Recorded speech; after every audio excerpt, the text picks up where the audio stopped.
سائنسی، اخلاقی اور قانونی اور بین الاقوامی پہلوؤں پر روشنی ڈالتی ہے، اپنی طرف مائل ہونے والے کو کبھی مایوس نہیں کرتی۔ ہم نے اس کتاب میں اللہ تعالیٰ کا بیان ہے کہ ہم نے اس کتاب میں بیان کرنے کے لیے کوئی چیز نہیں چھوڑی۔ اس کے علاوہ شفاعت کا باعث ہے کلام، یہ ہے اللہ کا کلام ہے، آخرت میں ان لوگوں کو شفاعت کرے گا جنہوں نے اسے پڑھا، اس پر عمل کیا اور اس کا حق ادا کیا۔ تمام مسائل کا حل اس میں موجود ہے۔ اس کے علاوہ قرآن مجید ایک انقلابی کتاب ہے، تمام عالم دنیا کو ایک پلیٹ فارم پر جمع ہونے کی دعوت دیتا ہے، پوری دنیا کو ایک اسلامی برادری میں منسلک کرنا چاہتا ہے۔ دنیا کی کوئی کتاب ان خوبیوں کی حامل نہیں ہے، یہ کتاب تمام جہانوں کے لیے نصیحت ہے۔ آپ صلی اللہ علیہ وسلم کی تاکید ہے۔ آخری حج کے موقع پر آپ صلی اللہ علیہ وسلم نے ارشاد فرمایا، میں تمہارے درمیان اللہ کی کتاب چھوڑے جا رہا ہوں، اگر تم نے اسے مضبوطی سے تھامے رکھو گے تو گمراہ نہیں ہوگے۔ اس کے علاوہ ہم دیکھتے ہیں کہ جمع و تدوین قرآن جو ہے وہ کس طرح سے عمل میں لایا گیا۔ آپ صلی اللہ علیہ وآلہ وسلم چونکہ آخری نبی ہیں، آپ پر نازل ہونے والی کتاب آخری کتاب ہے، اور اللہ تعالیٰ نے چونکہ اس کی حفاظت کا خود وعدہ فرمایا ہے، اس لیے آپ نے اللہ تعالیٰ کا ارشاد ربانی ہے، اِنَّا نَحْنُ نَزَّلْنَا الذِّکْرَ وَإِنَّا لَهُ لَحَافِظُونَ، ہم نے ہی اس ذکر قرآن کو نازل کیا اور ہم ہی اس کے محافظ ہیں۔ اس لحاظ سے مسلمانوں کا یہ دعویٰ حقیقت پر مبنی ہے کہ قرآن حکیم کبھی بھی اس پردے قلم نہ ہوتا تو بھی اس کی حفاظت میں کوئی فرق نہ پڑتا۔ بہرحال اس کی تدوین و تالیف کر کے کتابی شکل میں اکٹھا کر دینے کے ہمارے بہت سے فوائد ہیں۔ ایک غلط فہمی کا ازالہ ضروری ہے کہ قرآن حکیم آپ صلی اللہ علیہ وسلم کی حیات طیبہ کے بعد جو مدون ہوا، لیکن کیا یہ عہد رسالت میں تکمیل کے مراحل میں داخل نہیں ہوا تھا؟ تو اس کا جواب بھی تاریخی طور پر خود قرآن حکیم نے خود دیا ہے کہ قرآن میں اس کتاب کے نام سے ہی ذکر آتا ہے۔ کتاب کے معنی لکھی ہوئی چیز ہے، جیسا کہ مندرجہ ذیل قرآنی شہادت سے ظاہر ہے کہ الف لام میم ذالک الکتاب لا ریب فیہ۔ الف لام میم یہ ایسی کتاب ہے جس میں کوئی شک نہیں ہے، یہ ایسی کتاب ہے جو آپ پر نازل کی گئی، قسم ہے لکھی ہوئی کتاب کی جو کشادہ ورق میں ہے۔ اس کے علاوہ حضرت عثمان سے روایت ہے کہ حضرت محمد صلی اللہ علیہ وآلہ وسلم پر جب بھی کوئی آیت نازل ہوتی تو آپ کاتبین وحی کو بلا کر اس کو لکھوانے کا اہتمام کرتے کہ اس آیت کو فلاں صورت میں فلاں جگہ پر تحریر کر لو۔ اس کے علاوہ حضرت عبداللہ بن عمرو بن عاص کہتے ہیں کہ میں نے آپ صلی اللہ علیہ وسلم کی حیات طیبہ میں ہی سارا قرآن جمع کر لیا تھا اور ایک رات میں ہی سارا پڑھ لیا کرتے تھے۔ جب آپ کو علم ہوا تو آپ نے انہیں کہا کہ ایک مہینے میں ختم کیا کرو۔ اس کے علاوہ تدوین کے معنی و مفہوم آ جاتے ہیں کہ قرآن کی ترتیب تدوین کا کام آپ کی حیات طیبہ میں تکمیل کو پہنچ چکا تھا، لہٰذا قرآن حکیم ایک کتاب اور مصحف کی شکل میں کتابت شدہ اور یکجا موجود نہ تھا۔ تدوین کا مفہوم یہ ہے کہ کتابی شکل میں اکٹھا کر کے سرکاری طور پر حکومت کے پاس ایک مستند نسخہ محفوظ رہے تاکہ آئندہ کوئی بھی اس میں کسی قسم کی کمی بیشی کی جرت نہ کر سکے۔ علاوہ سے اس کتاب کو ناظرہ بھی پڑھا جانا تھا، دوسری زبانوں میں بھی ترجمہ ہونا تھا، اس لیے حکومت کی نگرانی میں اس کے اہم فریضہ جو تھا وہ ادائیگی کی گئی، وہ حضرت ابوبکر صدیق رضی اللہ تعالیٰ عنہ کے وقت میں کی گئی۔ حافظ ابن حجر اسقلانی کہتے ہیں کہ قرآن کے متفرق اجزاء کا صحف یعنی کاغذ کے اوراق میں نقل ہونا ہے۔ اس کے علاوہ عہد رسالت میں ہم دیکھتے ہیں کہ آپ صلی اللہ علیہ وسلم نے اسے لکھنے کا باقاعدہ اہتمام کیا۔ اس کی ترتیب نزولی بھی ہے جبکہ توقیفی بھی ہے، یعنی جو ترتیب اس وقت موجود ہے یہ منشا الہی کے مطابق ہے جس کا علم اللہ تعالیٰ نے آپ صلی اللہ علیہ وسلم کو دے دیا تھا۔ عہد رسالت میں دو اہم کام ہوئے، کتابت اور حفظ۔ کتابت وحی کے بعض خوش نوی صحابہ کرام کو مقرر کیا ہوا تھا، جب وحی نازل ہوتی تو آپ صلی اللہ علیہ وسلم کاتبین وحی کو بلاتے اور لکھوا دیا کرتے، اور اس کا محل و مقام بھی انہیں بیان فرما دیا کرتے تھے۔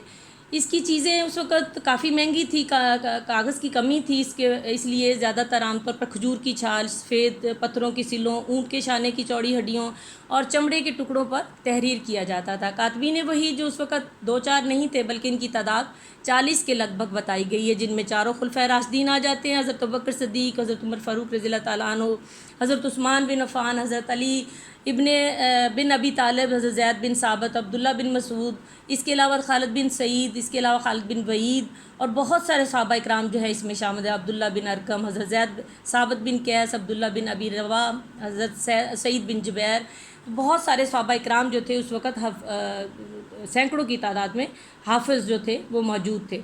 اس کے علاوہ چونکہ اللہ تعالیٰ نے بتدریج قرآن پاک کو نازل کیا ہے، اس لیے اس کی حفاظت جو ہے حفظ کے ذریعے آسانی سے ہو گئی۔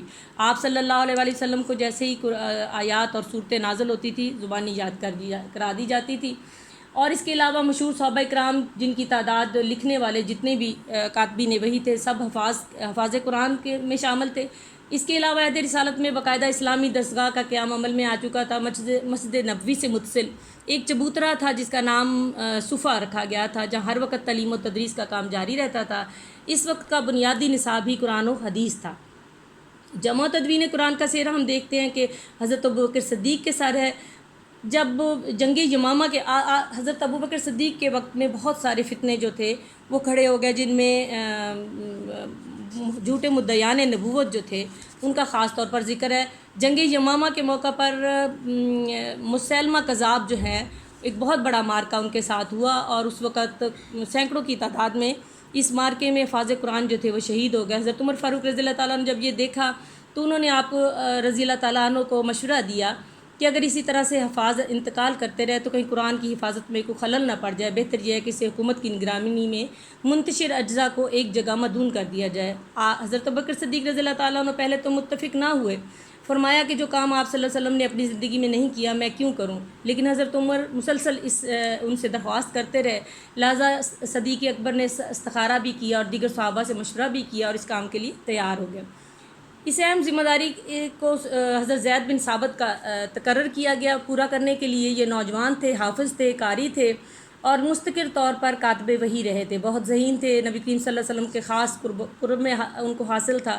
شروع میں انہوں نے بھی اس بات پر راضی نہیں ہوئے، لیکن جب دونوں خلفائے راشدین ان کو بار بار سمجھاتے رہے تو ان کا بھی سینہ اللہ تعالیٰ نے اس کام کے لیے کھول دیا اور وہ اس پر آمادہ ہو گئے۔ اس کے بعد تدوین کا کام شروع ہوا۔ حضرت عمر حضرت زید بن ثابت کا پورا ساتھ دیا انہوں نے اس کام میں، اور اس کے علاوہ جتنے بھی لوگوں کے پاس نسخے لکھے ہوئے تھے وہ منگوائے گئے، مسجد نبی کے دروازے پر بیٹھ جائیں، اور کہا کہ حضرت عمر حضرت زید بن ثابت کو حکم دیا انہوں نے حضرت ابوبکر صدیق نے کہ کوئی آیت تحریر میں نہ لائیں جب تک کہ کوئی ایک شخص قرآن میں سے کسی ایک آیت پر مزید 2 گواہ پیش نہ کرے۔ اس کا مطلب یہ تھا کہ 2 مزید گواہ اس بات کی گواہی دینے والے ہوں کہ یہ آیت آپ صلی اللہ علیہ وسلم کے سامنے لکھی گئی۔ 1 سال کی مدت میں یہ کام پایا تکمیل کو پہنچا۔ یہ نسخہ پہلے حضرت ابوبکر صدیق، پھر اس کے بعد حضرت عمر فاروق رضی اللہ تعالیٰ عنہ، اس کے بعد حضرت حفصہ جو حضرت عمر فاروق رضی اللہ تعالیٰ عنہ کی بیٹی تھی ان کے پاس موجود رہا۔ حضرت علی کا قول ہے اللہ حضرت ابوبکر صدیق کا رحم فرمائے، وہ پہلے شخص تھے جنہوں نے قرآن کو کتابی صورت میں جمع کیا۔ اس کے بعد ہم دیکھتے ہیں کہ عہد عثمانی میں چونکہ عمر کا عہد فتوحات کے لحاظ سے سنہری دور تھا، آپ کے دور میں بہت زیادہ فتوحات کی وجہ سے اسلام دور دراز علاقوں میں پھیل گیا، عراق، مصر، شام، ایران فتح ہوئے۔ حضرت عثمان کے عہد حکومت میں بھی بہت فتوحات ہوئیں، اس طرح سلطنت کی حدود میں مزید اضافہ ہو گیا۔ اس طرح بہت ہی غیر عرب اقوام جو تھی وہ رشتہ اسلام میں منسلک ہو گئی، تو بہت سارے عرب قبائل جو تھے، غیر عرب جو تھے وہ دائرہ اسلام میں داخل ہوئے، تو ان کے لہجے تو تھے، تلفظ جو تھے وہ مختلف تھے۔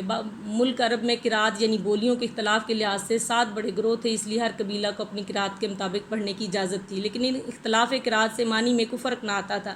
لیکن جب غیر عرب دائرہ اسلام میں داخل ہوئے تو ان کے لہجے سے میننگ میں فرق آنا شروع ہوا۔ حضرت عثمان کے دور میں ایک صحابی حضرت حذیفہ نے عراق اور شام کی شمالی سرحدوں پر جہاد کے لیے گئے، وہاں انہیں اس بات کا مشاہدہ ہوا کہ لوگ اپنی اپنی قرات کو صحیح قرار دیتے ہیں اور قبیلہ اپنی ہی قرات کو صحیح سمجھتا ہے، ایسا نہ ہو کہ یہ سلسلہ آگے بڑھ کر نزاع اس میں بڑھ جائے اور لڑائی کا پیش خیمہ بن جائے۔ حضرت حذیفہ واپس آئے، یہ معاملہ حضرت عثمان کے سامنے پیش کیا اور عرض کی کہ اس نازک مرحلہ پر امت کی دستگیری فرمائیے، اور حضرت عثمان نے یہ معاملہ مشورے کے لیے صحابہ کرام کے سامنے پیش کیا، جب یہ متفقہ طور پر یہ فیصلہ کیا کہ امت کو ایک ہی قرات پر جمع کرنا چاہیے۔ حضرت عثمان نے حضرت حفصہ کے پاس سے صحیفے منگوائے، صحابہ کا ایک بورڈ پھر مقرر کیا، حضرت زید بن ثابت کو انچارج بنایا اور ان کے تعاون کے لیے حضرت عبداللہ بن زبیر، حضرت سالم اور عبد الرحمن بن حارث کو ساتھ ملایا۔ حضرت عثمان نے صحابہ کرام کے مشورے سے یہ اعلان جاری کیا کہ قرات کو حضرت ابوبکر صدیق کے جمع کردہ مصحف کے مطابق نقل کیا جائے، اور جہاں کہیں قرات میں اختلاف پایا جائے وہاں قرات اور لغت قریش میں درج کیا جائے۔ قرآن کے نسخوں میں جہاں کہیں قرات بالتفسیر وغیرہ کے بارے میں اندراج ہو گئے ہوں وہ مٹا دیے جائے تاکہ اختلاف کا کوئی امکان باقی نہ رہے۔ حضرت عثمان کی اسی کاوش کا نتیجہ ہے کہ آج قرآن حکیم اختلاف کا شائبہ تک نہیں ہے۔ یہ کتاب دنیا بھر میں ایک ہی رسم الخط اور لغت کے مطابق لکھی گئی ہے۔ جب قرات جو ہے وہ قریش کے پر لہجے کے مطابق ایک نسخہ تیار ہو گیا تو اسی کو نقل کروا کے تمام بلاد اسلامیہ میں پہنچا دیا گیا۔ اس نسخہ کے علاوہ جتنے بھی نسخے تھے ان کو تلف کر دیا گیا تاکہ اختلافات جنم نہ لے سکے۔ حضرت عثمان کو اس کارنامے کی بنا پر جامع القرآن کا لقب دیا گیا۔